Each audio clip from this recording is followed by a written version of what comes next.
시편 32편은 다윗이 밧세바와 간음 사건을 밧세바와의 간음 사건을 참여한 시입니다. 물론 표제어에서는 이런 언급이 없지만 그 내용을 볼 때에는 그것을 우리가 짐작할 수 있습니다. 시편에는 모두 7편의 참회 시가 나옵니다. 그 중에 130편을 제외하고 6편은 모두가 다윗의 시입니다. 그리고 6편과 32편, 51편 이 세 개가 밧세바와 간음 사건을 배경으로 하고 있는 겁니다.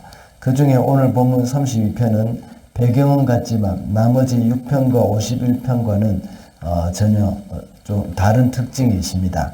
두 시편은 자신의 범죄에 대한 고백과 죄 용서를 구하면서 하나님의 자비를 호소하는 것이 주된 내용입니다. 그러나 오늘 본문 32편은 이미 회개를 하고 사죄를 받은 다윗이 기뻐하면서 하나님께 감사와 찬양을 드리고 있는 그런 장면입니다. 그리고 동시에 자신의 범죄와 회개 그리고 사죄를 얻게 된 전 과정을 간증하고 있는 것입니다. 오늘 본문에서는 표제어를 보면 다윗의 마스길이라고 나와 있는데 마스길이라는 말은 교훈이라는 의미가 있습니다. 이런 것을 볼 때에 이 시를 통해서 하나님께 온전한 회개를 통해서 죄사함의 은총을 누리고 살아갈 것을 교훈하고 있는 것을 우리가 알 수가 있습니다. 그래서 오늘은 이 사죄의 기쁨이라는 제목으로 말씀을 살펴보겠습니다. 첫째로 회개는 우리의 죄를 용서받을 수 있는 유일한 방법입니다. 1절 말씀입니다. 복되어라 거역한 죄 용서받고 허물을 벗은 그 사람. 개역개정에서는 자신의 죄가 가려진 자 이렇게 번역을 하고 있습니다. 오늘 본문에는 죄 용서를 받고 허물을 벗은 사람이라고 했지만 이 말은 죄를 지었지만 죄가 없는 것처럼 여김을 받는 그런 것을 말합니다. 이것은 죄인이 자신의 죄를 잘 숨겨서 나타난 결과가 아닙니다. 이것은 죄를 지은 사람이 자신의 죄를 자신이 가려우는 것이 아니라 하나님이 죄를 가려주시는 것입니다. 죄가 드러났지만 하나님이 스스로 죄를 보시지 않는 것입니다. 죄가 없는 것으로 여겨준다는 그런 말입니다. 사실 처음에 다윗은 자기 스스로가 죄를 가려보려고 우리아를 최전선에 보내서 죽였습니다. 그러나 자신의 죄를 그것으로 가려질 수가 없었습니다. 자기 스스로가 죄책감에 괴로워했고 하나님이 또한 그 죄를 다 알고 계셨습니다. 죄는 인간적인 방법으로 숨기려고 해도 그것을 감출 수가 없는 것입니다. 다른 사람들은 속일 수 있지만 하나님을 속일 수가 없고 자신 또한 속일 수가 없는 것입니다. 자신의 죄를 용서받고 가릴 수 있는 방법은 하나님 앞에 회개하는 방법밖에 없습니다. 다윗은 하나님께 자신의 죄를 고백하고 베개가 젖도록 울었습니다. 요한 1서 1장 9절에서는 말하기를 만약 우리가 우리 죄를 자백하면 하나님은 믿음직스러우시고 또 의로운 분이시기 때문에 우리의 죄를 용서해 주신다고 했습니다. 이런 회개는 하나님 앞에 자신의 죄를 드러내는 것입니다. 그렇지만 역설적이게도 자신의 죄를 가릴 수 있는 유일한 방법입니다. 우리의 행실을 고치고 거룩하게 살아갈 수 있는 그 방법은 바로 우리가 마음으로 행동으로 범죄할 때마다 하나님께 자백하면서 회개하는 것입니다. 우리가 이것을 숨기려고 할 때는 이것은 우리가 드러날 수밖에 없지만 내가 스스로 드러내고 하나님 앞에 고백할 때는 하나님께서 이것을 가려주시는 겁니다. 그럴 때 우리는 죄를 용서받을 뿐만 아니라 우리의 죄의 습성들을 조금씩 고쳐갈 수가 있는 겁니다.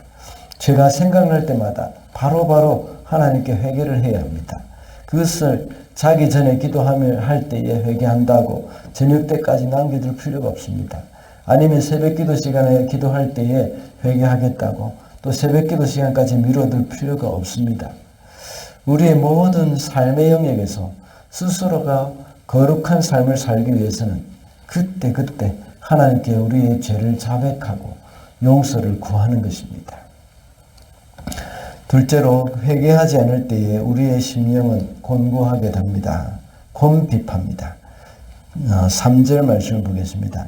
내가 입을 다물고 죄를 고백하지 않았을 때는 온종일 끊임없는 신음으로 내 뼈가 녹아내렸습니다.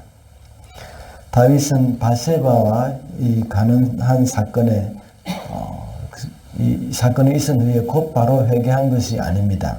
최소한 몇 달을 보냈습니다. 그동안 자신의 죄를 덮으려고 했고 또 그것이 사실 몰랐다고 다른 사람들은 알지 못했다고 볼 수 있습니다.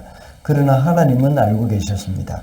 그리고 자기 스스로도 그것을 알고 있었습니다. 그러니 그의 양심은 평안할 수가 없었습니다.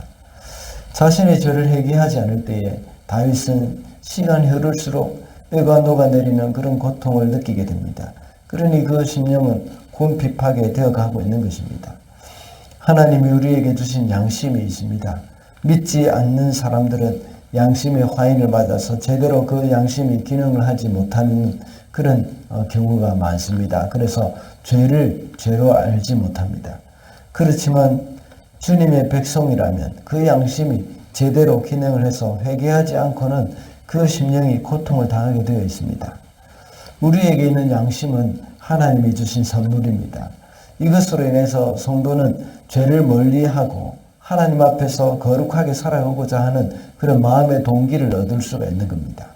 앞서 말씀을 드렸듯이 양심의 화인을 맞은 사람들은, 그 불신자들은 죄에 대한 경계심도 없을 뿐만 아니라 죄를 죄로 여기지 않는다고 했습니다. 이것이 바로 멸망의 길이 되고 마는 겁니다. 그러나 회개하지 못한 우리의 심령이 곤핍한 것은 우리로 하여금 괴로움을 더하게 만들 수도 있지만 하나님이 주신 은혜임을 알아야 합니다. 그래서 범죄한 후에 회개하지 않고는 견딜 수 없게 만드는 안전장치가 되는 것입니다. 이럴 때 하나님 앞에 회개하면 우리의 영혼은 자유를 얻게 됩니다. 이런 것이 바로 우리에게 주는 큰 축복이며 또 기쁨이 되는 겁니다. 그러므로 우리의 잘못을 되돌아보면서 날마다 우리의 영혼을 주님 앞에 정결케 할 수 있도록 해야 하겠습니다. 주님 앞에 정결케 할 수 마지막으로 회개할 수 있는 것도 하나님의 은혜입니다. 마지막으로 회개할 수 있는 것도 하나님의 너희는 제갈과 굴레를 세워야만 잡아둘 수 있는 너희는 제갈과 굴레를 세워야만 잡아둘 수 있는 분별 없는 노예나 말처럼 앞서 회개하지 않을 때에 우리의 심령이 회개하지 않을 때에 하나님의 은혜라고 했는데 이렇게 회개할 수 있는 하나님의 은혜라고 했는데 하나님의 은혜 이렇게 회개할 수 있는 것 역시 다윗은 제갈과 굴레를 통해서 오늘 본문에서 잡아들 수 있는 제갈과 굴레를 통해서 억지로 잡아들 수 있는 이집트의 바로왕을 기억하실 것입니다. 이집트의 바로를 통해서 이스라엘 백성들을 내보내라. 하나님이 모세를 통해서 이스라엘 백성들을 끝까지 내보내라고 말씀하셨죠. 그러다가 바로왕은 10가지 제한을 겪은 후에도 그러다가 바로왕은 홍해까지 이스라엘 백성들을 겪은 후에도 홍해까지 결국은 모든 군사와 말과 병거들까지 다 결국은 모든 군사와 말과 병거들까지 이 사건이 진행될 때에도 수장시키는 자주 언급한 이 사건이 진행될 때에도 하나님께서 자주 바로의 마음을 말씀하게 하셨다. 하나님께서 바로의 마음을 하셨다. 오늘 본문에 언급하고 있는 바로의 마음 노세나 오늘 본문에 언급하고 있는 하나님께서 바로의 마음을 강팍하게 만드셨다. 하나님께서 바로의 마음을 바로의 그 완고함을 그대로 내버려 두셨다는 것입니다. 바로의 그 완고함의 마음을 돌이킬 수도 있었지만 그의 완악하고 바로의 마음을 돌이킬 수도 있었지만 그의 완악하고 완고한 마음을 내버려 두신 그 자체가 그러나 회개하는 사람은 하나님께서 그들의 마음을 회개하는 사람은 하나님께서 그들의 마음을 부드럽게 하시고 우리는 본래 하나님께로 돌아오게 하시니 우리는 본래 스스로 완악한 심령을 돌이킬 수 있는 심령의 스스로 아닙니다. 하나님께서 우리의 마음을 여시고 존재가 아닙니다. 하나님을 두려워하게 하시고 하나님께서 우리의 마음에서 돌이키게 해주셨기 하나님을 두려워하게 하시고 회개할 수가 있는 죄에서 돌이키게 해주셨기 때문에 그러므로 회개하는 것조차도 우리의 공로가 아닌 그러므로 회개하는 것조차도 우리의 공로가 아닌 하나님의 은혜임을 우리의 연약함을 고백하고 그러므로 날마다 우리의 연약함을 고백하고 살아갈 수가 없다는 것을 고백하면서 주님만 살아갈 수가 없다는 것을 고백하면서 말씀을 맺겠습니다. 오늘은 사죄의 기쁨이라는 말씀을 맺겠습니다. 오늘은 사죄의 기쁨이라는 제목으로 우리가 죄 용서받을 수 있는 유일한 길이라고 했습니다. 우리가 죄 용서받을 수 있는 유일한 길이라고 했습니다. 그리고 회개할 수 있는 것도 역시 하나님의 은혜라고 했습니다. 회개할 수 있는 것도 역시 하나님의 은혜로 했습니다. 우리 스스로를 돌이켜보다 사죄의 기쁨을 우리 스스로를 돌이켜보아 여러분이 되시기를 사죄의 기쁨을 누리며 살아가는 저와 여러분